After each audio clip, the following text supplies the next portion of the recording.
Y saludamos aquí en Sapiens a un gran analista, compañero y por encima de todo amigo, Enric Sorribes. Enric, muy buenos días, bien hallado. ¿Cómo estás? ¿Qué tal? Buen día. Buenos días. Muy bien, muy bien. Ya aquí a punto ya de encarar el final del año. Pero muy bien, muy bien. Que la gente que tenga claro que se acaba el año, pero que no se acaba el mundo. Correcto, correcto. Que parece que Correcto. la gente se estresa, sale unos niveles de cortisol por todas partes. No, tranquilos, solo se acaba una cifra. Sí, pero bueno, pero la gente, todo aquello que planificó hacer y no ha hecho, pues te das cuenta que los días van cayendo, ¿no? Te quedan 20, 19, 18. Ten en cuenta que además algunos son inhábiles, pues entonces ya la presión aumenta. Entre los naturales, los inhábiles, los hábiles, los festivos, los puentes y tal, al final uno ya no sabe ni ¿no? Bueno, ¿Cuántas nada. veces dices, oye, y esto es por la tarde, ¿no? ¿Cuántas personas dicen, allá a las 4 a las 5 de la tarde, eh, ¿qué me puedes decir a qué día estamos? Sí. Digo, ostras, tú. Sí, sí, no, eso es bastante común. Pero bueno, pero es que ahora, hablando así, prácticamente de aquí a final de año nos quedan hábiles una semana, ¿eh? Poco más. Chimpam. Sí, sí. Como decíamos, se acaba el año, pero no se acaba el mundo, ni se acabará la historia, ni los acontecimientos que vendrán, que algunos son tan interesantes. Me gustaría, Enrique, contigo, y dentro de poco se incorporará el otro analista, Luis Rubira, hablar un poco de los cambios que vendrán, de las cosas que veremos, ¿no?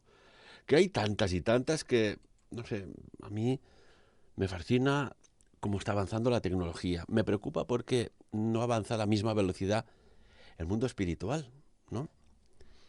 Bueno, porque el mundo espiritual es algo que creo que lo tenemos todos bastante abandonado. Como depende de uno mismo, pero no tenemos profesores que nos guíen, pues al final el autoaprendizaje es muy complicado. Nos enseña matemáticas, nos enseñan a programar, nos enseñan nuevas tecnologías, pero ¿quién nos enseña a conocernos a nosotros mismos? ¿No? A cómo funcionar, a cómo funciona nuestro cerebro, cómo obtener el máximo provecho, ¿no? A ser felices. Y como eso pues no nos lo enseñan y lo tenemos que aprender, pues muchas veces es una parte compleja. Y si encima los sentidos los tenemos embotados con la cantidad de información muchas veces inútil que nos llega, pues se antoja todavía más complejo. Y tanto que sí. Enrique, tú como economista, explícanos cómo has visto el 2019 y cómo prevés el 2020. Bueno, perdón. El 2019 ha sido un año complejo. Hemos visto situaciones que apuntaban hacia una dirección y al final más o menos se han parado, pero ha habido riesgo de conflicto en la zona del Golfo Pérsico. Estamos viviendo el, toda la situación del conflicto comercial entre Estados Unidos y el resto del mundo, por hacerlo simple. Estamos viendo conflictos sociales alrededor del mundo, y ahí sí que es aplicable de derecha a izquierda y de arriba a abajo, porque me da igual si estamos hablando de Sudamérica, estamos hablando de Hong Kong, podemos hablar de Cataluña, podemos hablar de Francia.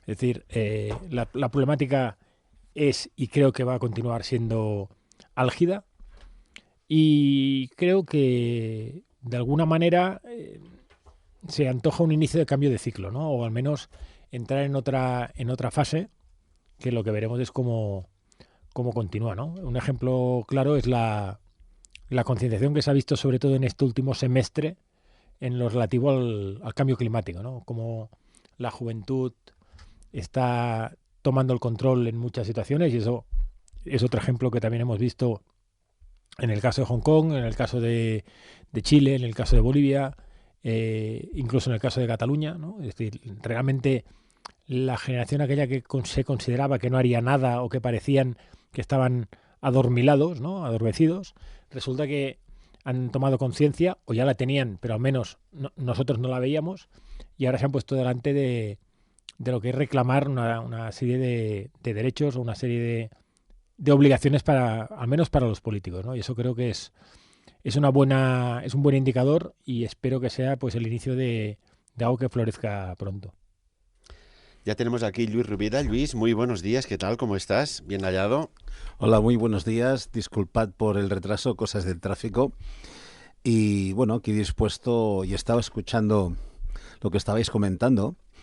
Y yo diría que durante una época a los políticos ya les ha ido bien tener no dormidos a la juventud, sino tenerlos ahí como distraídos, por decirlo de alguna forma, sin objetivos por los que luchar, por los que vivir, sin un leitmotiv, por decirlo así, ¿no?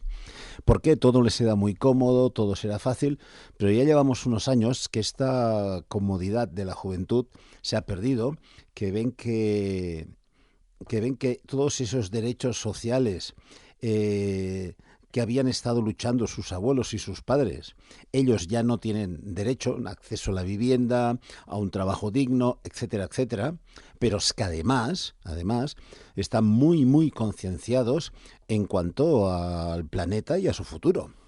Y entonces yo estoy, de verdad, el otro día lo comentaba con unos amigos y estábamos comentando la ilusión que nos hace porque nos recordaba en nuestros tiempos, cuando todavía vivía Franco, esos momentos que teníamos en la universidad, esas luchas en la calle contra los grises. Simplemente buscábamos nuestra identidad.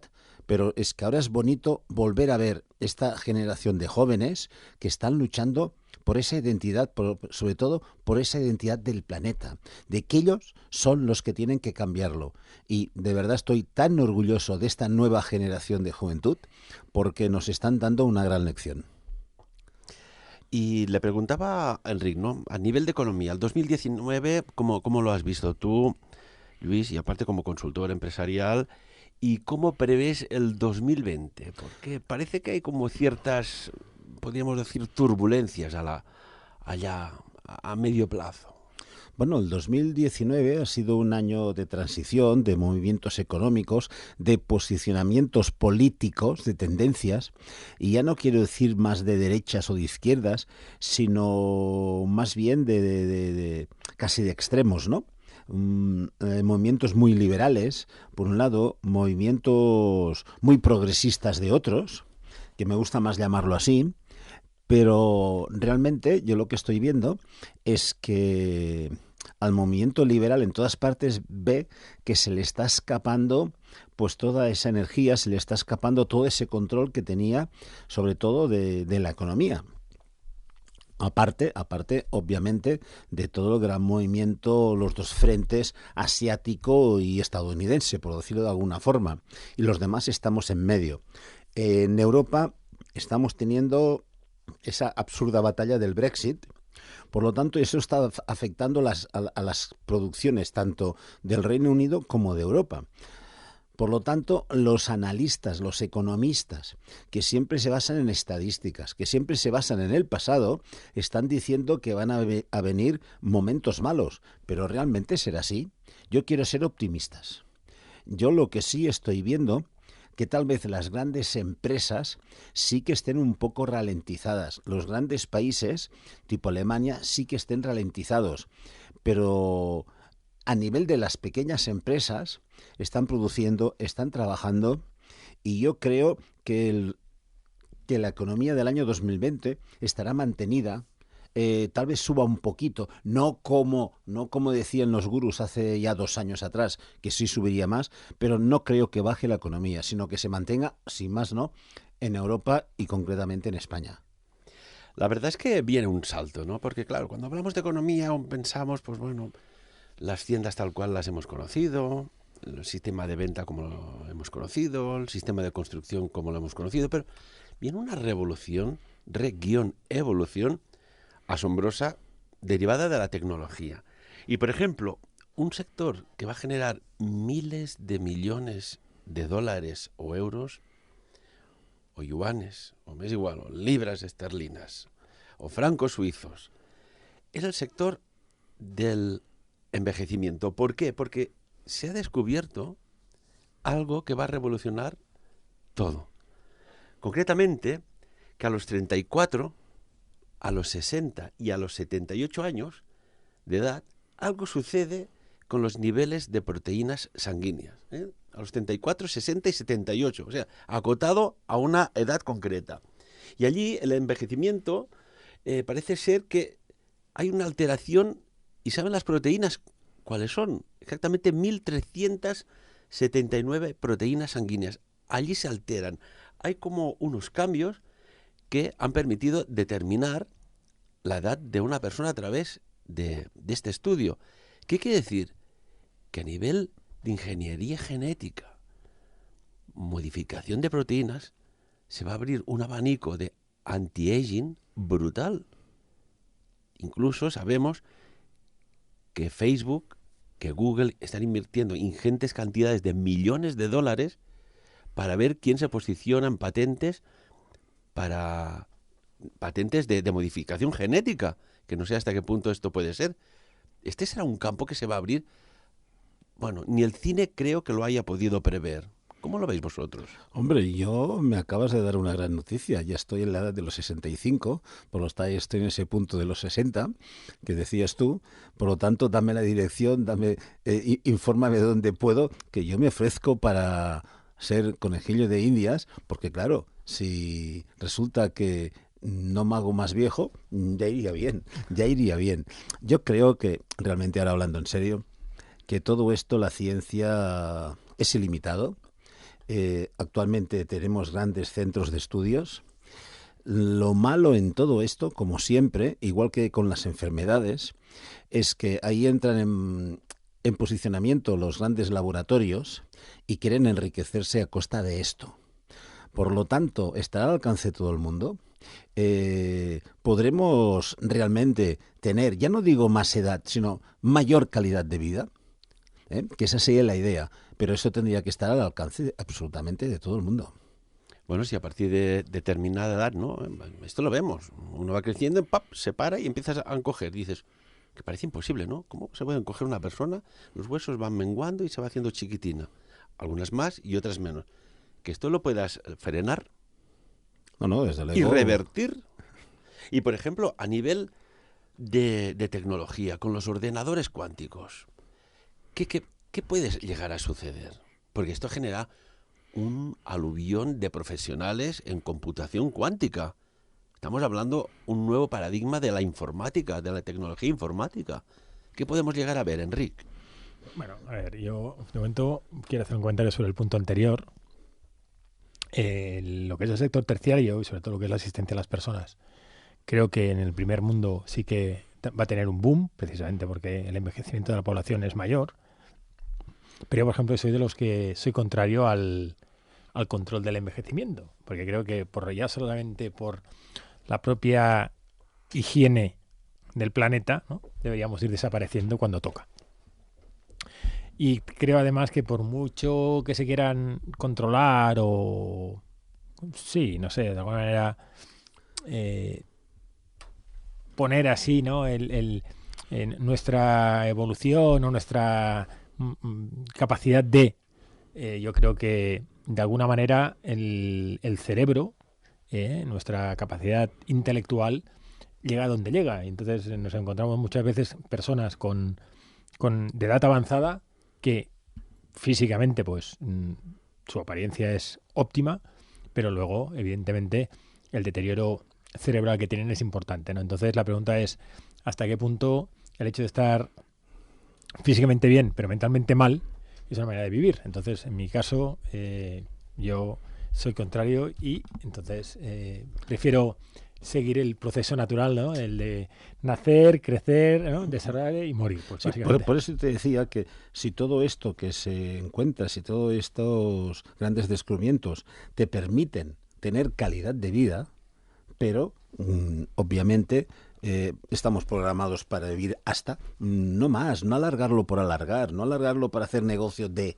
Sí. Sino simplemente si hemos de vivir 70, 80, 90 o 100, ojalá, ¿no? Pero con calidad de vida. Así de claro, tanto mental como físicamente. Sí, sí. No, yo creo que la solución física es más fácil que la solución mental. Creo, pero bueno. Y luego, hablando de nuevas profesiones, yo creo que hay un montón de nuevas profesiones por abrir, ¿no? Es un melón por abrir, porque evidentemente hace 5 años probablemente nadie se hubiera planteado tema de la física cuántica, ¿no? Y ahora pues sí que está encima de la mesa, o el 3D, o un montón de nuevas profesiones, ¿no? A la vez que va a haber algunas pues que van a quedar obsoletas y van a tender a desaparecer, ¿no? Eso es lo que es el ciclo de vida normal. Posiblemente este ciclo de vida se vea acelerado porque nuestra capacidad de crear o de generar o de inventar también es mayor, con lo cual el proceso de obsolescencia es mayor y el proceso de creación es mayor. La pregunta es si vamos a ser capaces de igualar de alguna manera la oferta y la demanda tanto de las nuevas profesiones como de las personas capacitadas para poder desarrollar dichas profesiones. Yo creo que ahí está el principal riesgo porque, al menos hasta donde yo conozco, el sistema educativo actual es prácticamente idéntico al de hace 60 años. Entonces, igual alguien se tiene que empezar a plantear si el modelo arcaico, digo arcaico con todo el conocimiento, es el que tiene que funcionar o no tiene que funcionar, ¿no? Y lo hablamos antes al inicio de estamos todavía con las matemáticas clásicas, con la literatura clásica, con todo es clásico, ¿no? Y piensas, bien, igual después de 50 años, pues alguna cosa deberíamos haber modificado, ¿no? Y porque hoy en día que todo el mundo tiene acceso a todo a través de un smartphone, ¿no? Y es básico, oye, pues igual no tienes que empollarte los ríos de España o los reyes católicos, ¿no? Igual sabiéndolos ubicar y teniendo, perdón, la información general o más importante. Cultura general. Exacto. Eso hay que tenerlo porque además eso sí que es cultura. Correcto. Pero después ya buscar estas especializaciones. Hace poco, 3 semanas, estaba en una conferencia precisamente abajo en Cataluña en la que se hablaba de la formación profesional enfocada a todo lo que son las nuevas tecnologías. Y se hablaba precisamente de esto. Se hablaba de que la formación profesional tiene que enfocarse a preparar no solo a los jóvenes para todo esto, sino que incluso a estas personas ya de 35, 40 años, reenfocarlas hacia todo esto, porque los trabajos van a pasar por aquí. O sea, tiene que existir una nueva formación profesional. Obviamente las carreras universitarias están y estarán, pero hay que potenciar enormemente la formación profesional de calidad basado en las nuevas demandas. No, pero yo también creo que la universidad se tiene que adaptar y la enseñanza básica se tiene que adaptar. Pues Enrique, permíteme que se adapte rápido ya, porque no puede ser que te cueste una fortuna una carrera universitaria, el esfuerzo de los padres, y ya hay personas que compatibilizan el estudiar con el trabajo para pagarse todo lo que supone, y que acabes la carrera y tengas que hacer un máster, porque sin el máster pues ya no te cogen. Pero ahí el juego es otro, ¿eh? Sí, el juego es totalmente otro y muy diferente. Exacto, aquí es la manera de alargar la vida estudiantil para llegar más tarde a la vida profesional y así evitas tasas de paro. ¿Es esto? ¿Realmente? Sí, una gran parte viene por aquí. Y aparte el negocio, porque si las carreras, ahora ya tienes que tener 2 años de un máster, son 2 años más estudiando en cuanto a tiempo y menos paro, pero además más económicamente esas universidades están haciendo más negocio, porque realmente es así, sean privadas o sean subvencionadas. Entonces aquí hay un juego un poquito especulativo también. Sí, es que yo creo que lo que no tiene ningún sentido es que hagas una carrera universitaria y al salir no puedas entrar en el mercado laboral porque te falta conocimiento. Es decir, yo entiendo que te falta experiencia, con lo cual tendrás que entrar, como hemos entrado todos, en una capa inferior y poco a poco ir progresando y tener la capacidad para hacer las cosas. El problema es que sales y no sabes hacer nada. Yo me acuerdo, yo cuando acabé la carrera, y la acabé en el 91, yo fui capaz de entrar al mercado laboral. Evidentemente no entré en la posición que tengo ahora porque sería imposible. Exacto, pero tienes los conocimientos para poderlo hacer. Lo que no tiene sentido es que acabes la carrera, que en mi época eran de 5 años, ahora ya son de 4, y si realmente ves las horas lectivas que hacen, en mi época podrían ser hasta 3. Eso significa que los 2 años de más que hice de carrera son los que ahora te cobran como máster. Entonces, eso es una manera de... Lo han maquillado. Exacto, es una manera de engordar el sistema, ¿no? Lo vas engrasando, la gente llega más tarde al mercado laboral y es una manera de perpetuar el sistema. Mira, yo me quiero coger lo que estabas diciendo tú. Acaban de salir de la universidad. Nosotros en EASEM ya hace más de 20 años que hacemos másters y posgrados. Pero es que yo siempre he tenido clientes y padres a la vez. Ostras, es que mi hijo está acabando la carrera. ¿Qué máster me aconsejarías? Digo, 2 años de trabajo y después ven y hablamos. 2 años de trabajo, después ven y hablamos. ¿Por qué? Porque muchas veces se ha hecho una carrera después ven que aquello no es lo suyo. ¿Y para qué gastar más dinero si no es lo suyo? Yo tengo clarísimo que esta persona que tiene unos estudios tiene que ser feliz trabajando para producir realmente bien y para realizarse. Entonces, hazlo, que después estás disfrutando con tu trabajo, que te sientes realizado, especialízate, coge más conocimientos, pero un máster realmente tiene que ser al cabo de 2 años, 3 años, una vez tú ya has encontrado tu sitio laboral. No, y que además tú puedas aportar también en el máster. Claro. El máster es una, Si no, yo creo que es algo que es bidireccional. Totalmente. Entre los alumnos y tú, y entre los el profesorado y tú. Lo que no puede ser es considerar el máster como si fuera un primero de carrera bis, porque yo creo que entonces es un error conceptual importante. Yo siempre digo que en los máster que más aprende es el profesor, porque realmente él recoge las experiencias de todos los alumnos, por eso esos 2-3 años, o que te vienen alumnos de 35 años, por ejemplo, y ya te están aportando, sobre todo te están aportando nuevas iniciativas, nueva creatividad, nueva forma de ver hacia dónde van las cosas, ¿no? Entonces, el profesor lo que hace es transmitir estos conocimientos a las próximas generaciones de alumnos.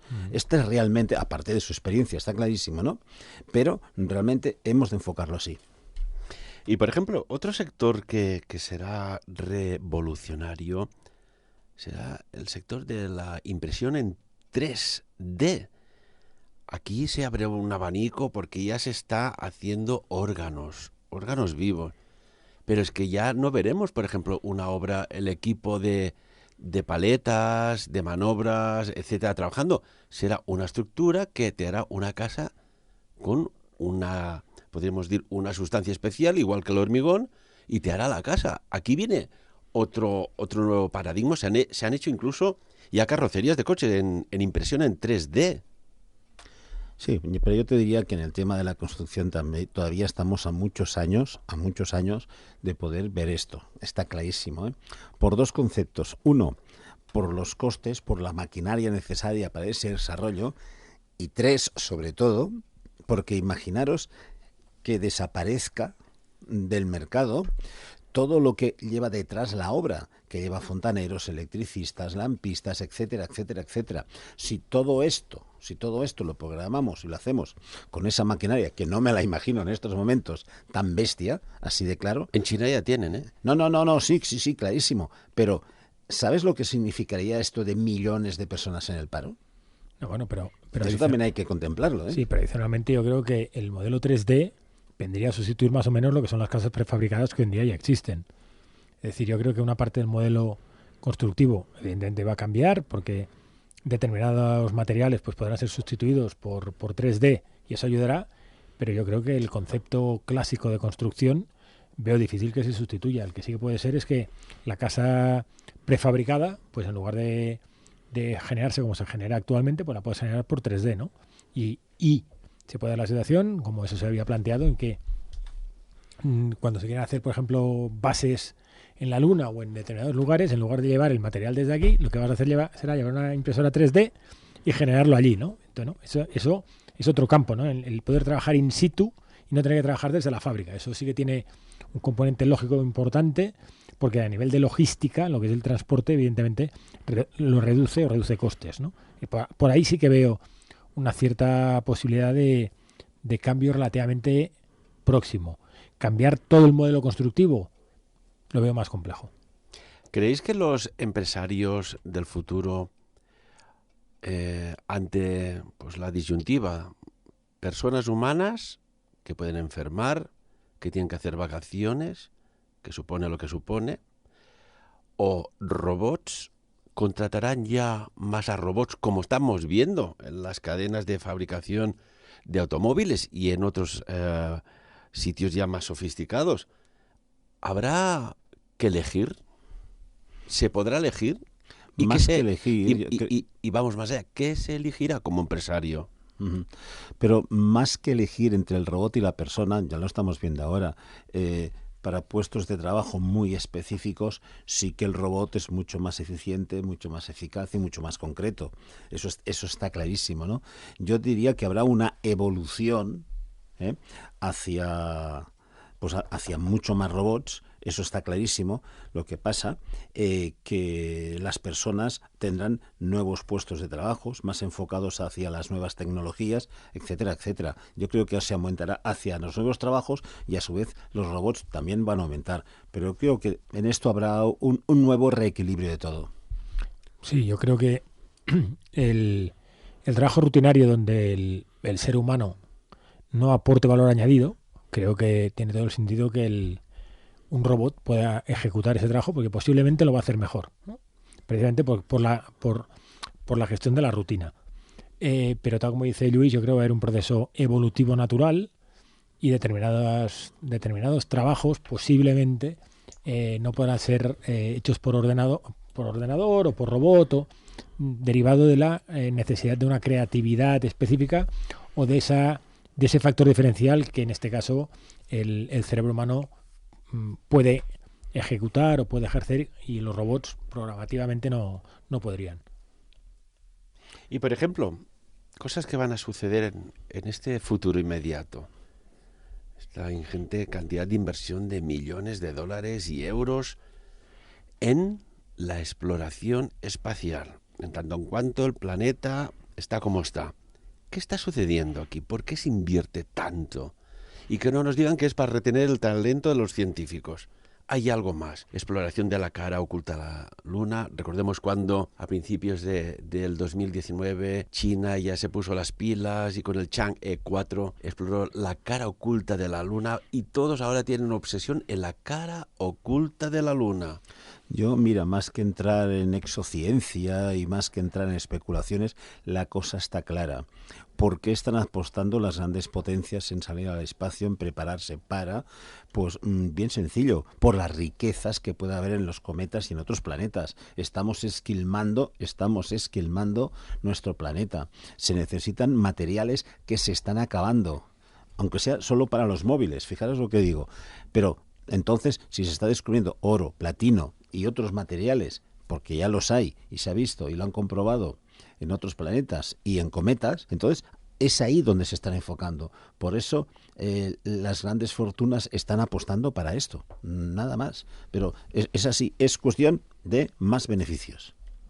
Bueno, yo también creo que hay otro factor adicional, es, bueno, si los análisis que se están generando, las proyecciones que se están generando, indican que de aquí a 2050 o al inicio del siglo XXII el planeta Tierra será prácticamente inhabitable, creo que empezar a encontrar alguna opción o alternativa y cómo poderla ejercer, pues tampoco está de más, ¿no? Yo estoy de acuerdo en la posibilidad de encontrar nuevas fuentes o nuevos recursos naturales, pero el hecho de, por si acaso, tener una salida no está de más.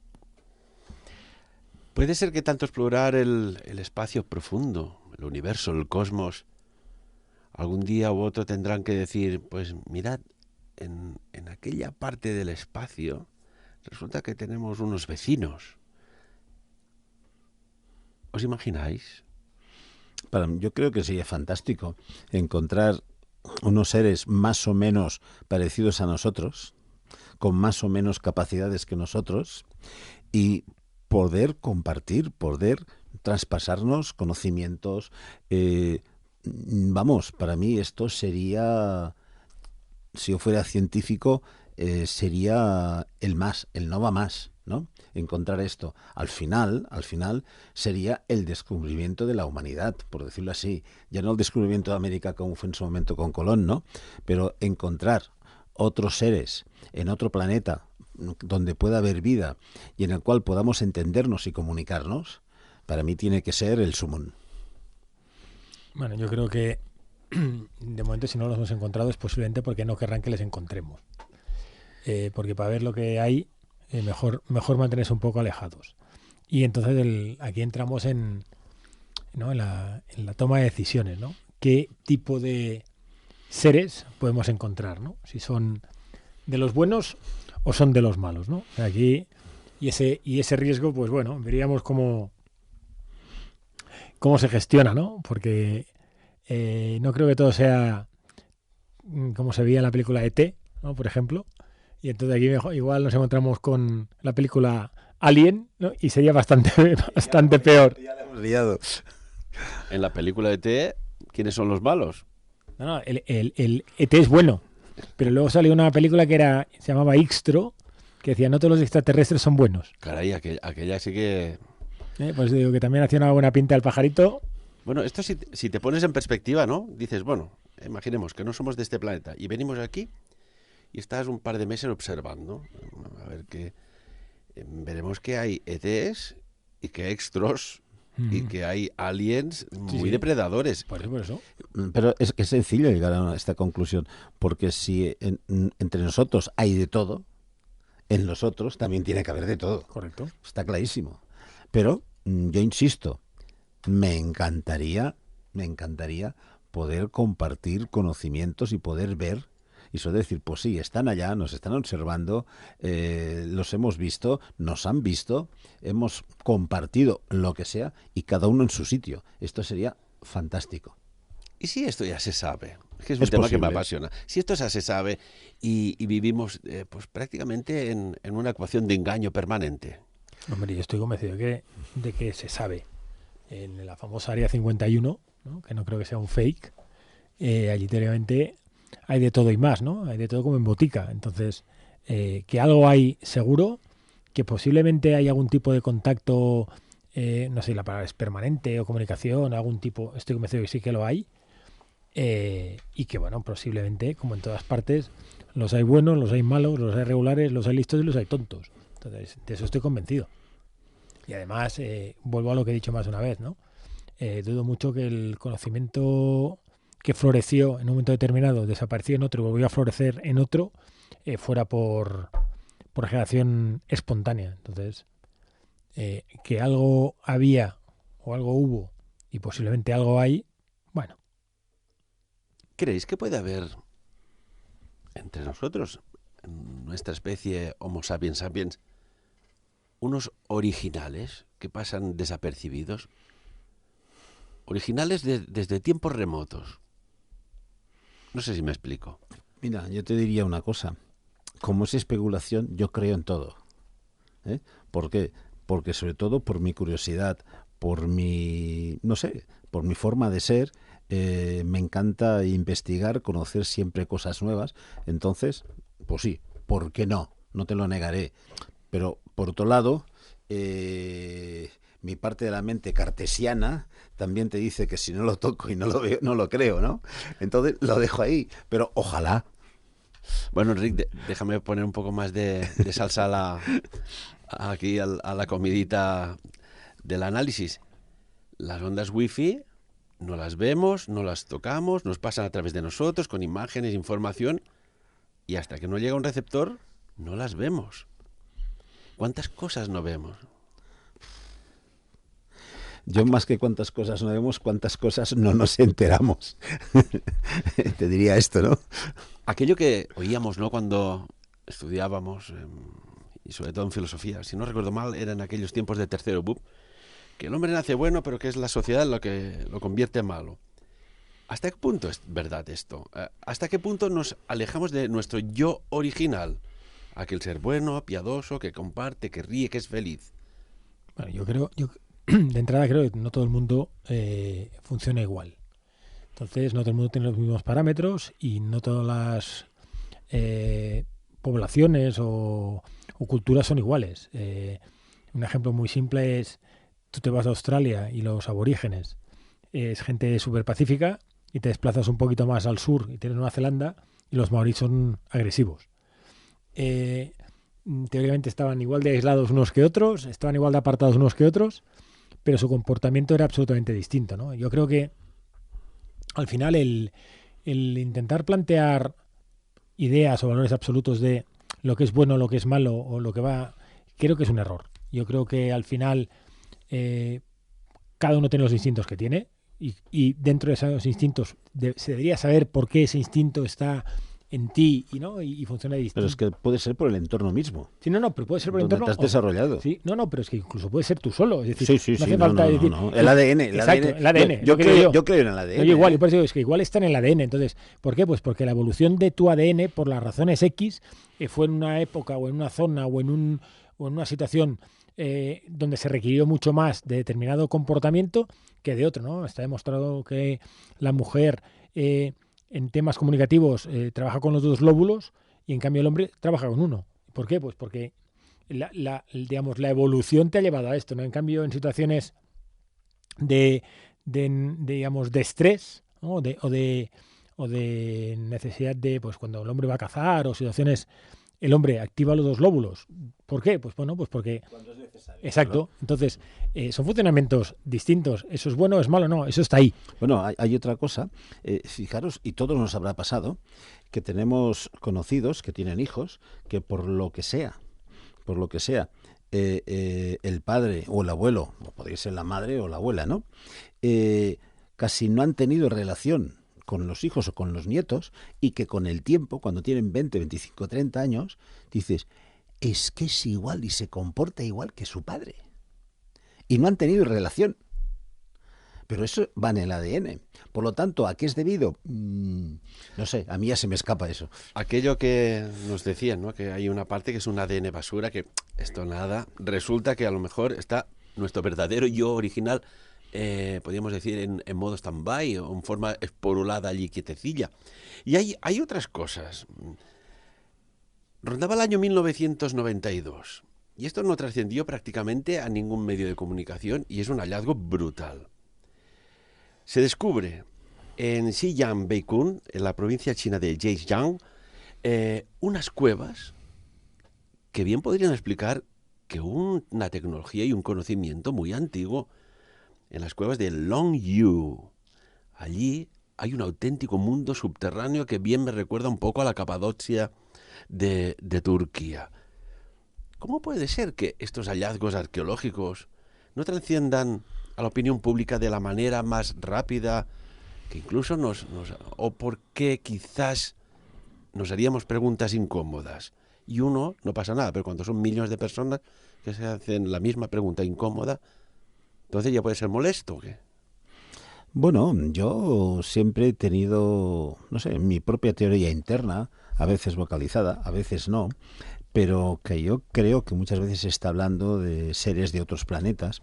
Yo lo que creo que son diferentes civilizaciones que se han extinguido, pues puede ser por una hecatombe, por lo que sea, pero ¿quién te dice que si miles de años atrás, que al fondo, dentro del ciclo de vida de la Tierra, es ínfimo, es nada, han habido otras civilizaciones muy superiores a nosotros mismos? Y que el hombre ha salido de esas civilizaciones porque por supervivencia, ¿no? Porque siempre se han salvado seres y por eso hemos estado en muchos diferentes puntos del planeta. Pero, ¿por qué no? Es que yo creo en la teoría de que otras civilizaciones superantiguas han sido incluso más desarrolladas que nosotros. Bueno, hay una teoría de un comunicador, que es Alfredo Duro, que dice que nosotros somos el fruto de los perdedores, ¿no? de los más lentos, de los más tontos, porque claro, a la guerra habitualmente ¿quién iba? ¿No? Pues iban los más fuertes, entonces ¿quién solía morir? Pues esto, ¿no? Entonces el que se quedaba atrás era el que, pues bueno, el que no veía bien o era medio sordo. Entonces, de los cobardes no hay nada escrito, exacto, pero viven. Exacto. Entonces la teoría dice no nos pensemos que aquí todos somos hijos o parientes de Braveheart y yo qué sé, ¿no? Y Ricardo Garzón de León. No, aquí más fácil que seamos, ¿no? del Jornada de Notre Dame, ¿no? Por decirlo así. Y creo que todo eso está también en el genoma nuestro, ¿no? Y tal como dice Luis, ha habido intercambios importantes entre diferentes no sé si decir culturas, si decir poblaciones, si decir... Sí, déjalo ahí. Exacto, ¿no? Déjalo ahí. Y el ejemplo es que ahora se está demostrando que el corte limpio entre Neandertal, Cromañón, Sapiens no ha existido, ¿no? Y que entre ellos se mezclaron. Entonces, y dependiendo de en qué zona, la mezcla tiene más de uno que de otro. Bueno, pues todo eso, ¿no? ¿Por qué no pudo ser también con otro tipo de civilizaciones o no sé exactamente qué? Bueno, el dato está claro, nos lo dice la Agencia de Proyectos de Investigación Avanzada de Defensa, conocida como DARPA. DARPA está estudiando la edición de genes con el fin de proteger a soldados norteamericanos de Estados Unidos, porque están estudiando hacer modificación genética para soldados contra ataques químicos y biológicos. Estamos hablando del personal del ejército estadounidense. Y esto es oficial, no me invento nada. Esto lo ha dicho el Departamento de Defensa. Y DARPA ha invertido una ingente cantidad, como antes hablábamos, de millones de dólares en esta investigación. O sea, que con la modificación genética podremos llegar a ver cosas asombrosas. Películas sobre esto, está clarísimo. Y ya sabemos que lo que pasa en las películas al cabo del tiempo se realiza. Por lo tanto, pues sí. ¿Casualidad o causalidad? Las dos cosas. Un día tendremos que decir realmente qué es Hollywood, ¿no? ¿Qué es Hollywood? Bueno, ¿no? De entrada es imaginación al poder. Pero sobre todo, yo creo que los guionistas, aparte de imaginación, se informan, investigan y averiguan. Y a partir de ahí escriben. Por lo tanto, Hollywood es, insisto, investigación e imaginación al poder. Bueno, en Star Wars, y esto es un ejemplo, ¿no? Vimos en su época unos ingenios voladores que decías, ¡wow! ¡Qué chulada! Esto existe. Sistemas de antigravitación o drones voladores conducidos por personas. Esto ya es real. Ves a Blade Runner. Más fácil todavía. La mayoría de cosas de Blade Runner que luego se sitúan en el 2019, la mayoría, en el 2019 están incluso algunas superadas. ¿Esto es producto de la imaginación que decíais de guionistas o realmente es que hay como una conexión de inspiración en un futuro venidero? No, yo diría investigación de los guionistas e imaginación, las dos cosas. Yo creo que son dos caminos paralelos que en un momento se juntan, cogen información y por un lado desarrollan los que están investigando más por la visión de los otros y obviamente tanto unos como otros van siguiendo su línea, pero se retroalimentan, por descontado que sí. No, yo creo que igual parte de esa tecnología está, pero no es conocida y de alguna manera pues algún topo o algún tipo de información se puede filtrar, ¿no? Pero si vamos más allá, la pregunta es fácil. ¿Julio Verne tenía información? Ni más ni menos. Porque todo. Nostradamus tenía información. Bueno, pero Nostradamus es interpretativo. O sea, Nostradamus cuando habla de las profecías son interpretativas porque al final depende cómo lo quieras leer, es una cosa o es otra, pero sí. Cuando Julio Verne escribe 20.000 leguas de viaje submarino, es un ejemplo claro. Cuando habla de viaje a la luna, es otro ejemplo claro, ¿no?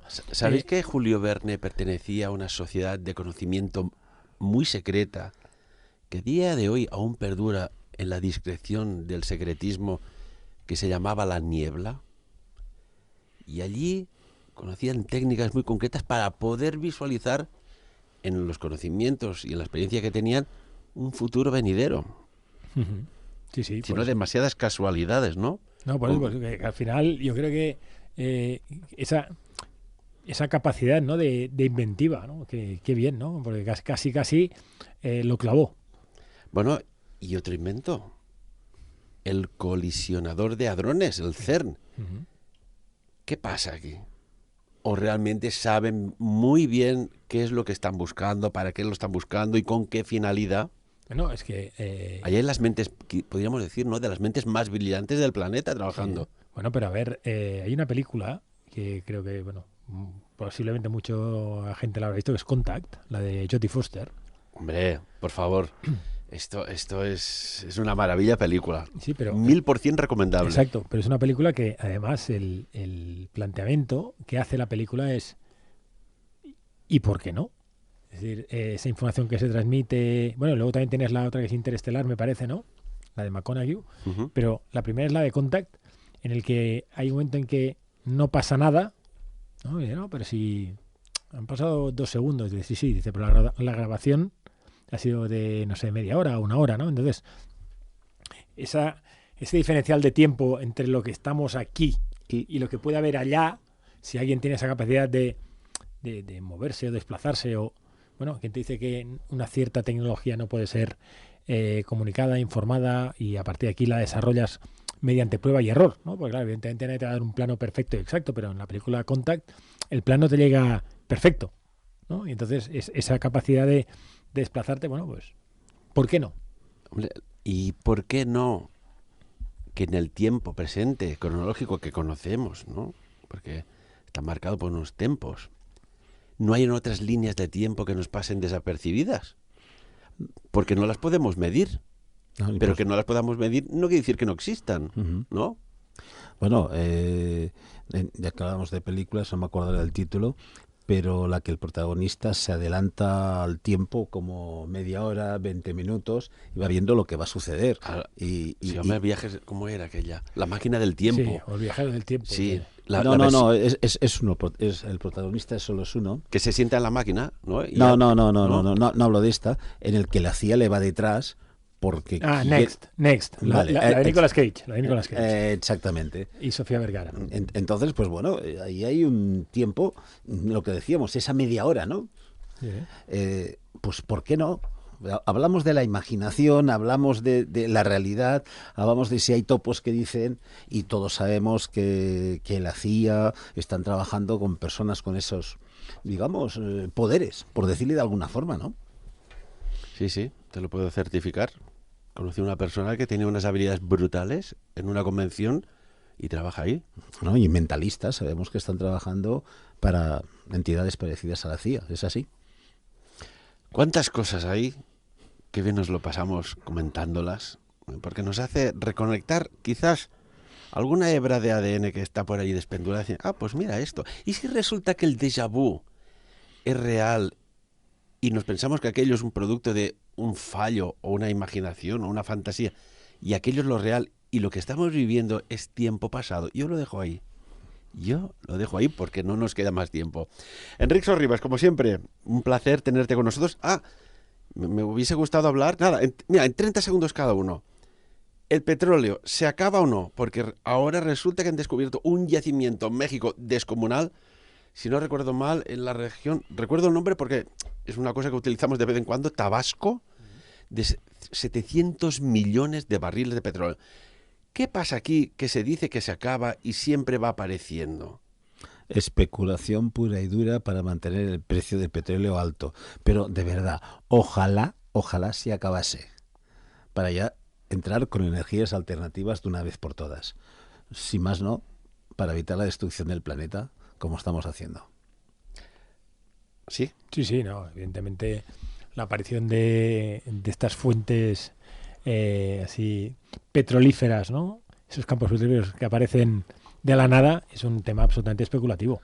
Y además, el petróleo como tal creo que tardará en agotarse, porque hay reservas que actualmente están a determinadas profundidades que en un futuro se pueden utilizar, y además algunas vía fracking, ¿no? Entonces, pero además también hay una cosa, resulta que esos pozos que se habían agotado, de golpe parece que vuelven a estar llenos. ¿Qué quiere decir? Que hay capas, filtraciones, sí, correcto. Entonces vuelven a llenarse. Sí. Por lo tanto, se acaba. A ver, ojalá, pero ¿alguien se cree que habían tantos animales prehistóricos en un tiempo remoto para generar tanto petróleo y tanto el petróleo? Había una teoría, entrevistamos aquí a un investigador hace muchos años, que él decía que el petróleo es infinito, que se genera, que entra por los polos debido a una reacción del Sol, que entra por los polos y dentro se produce una reacción química que genera una pasta más o menos homogénea y de allí deriva lo que deriva.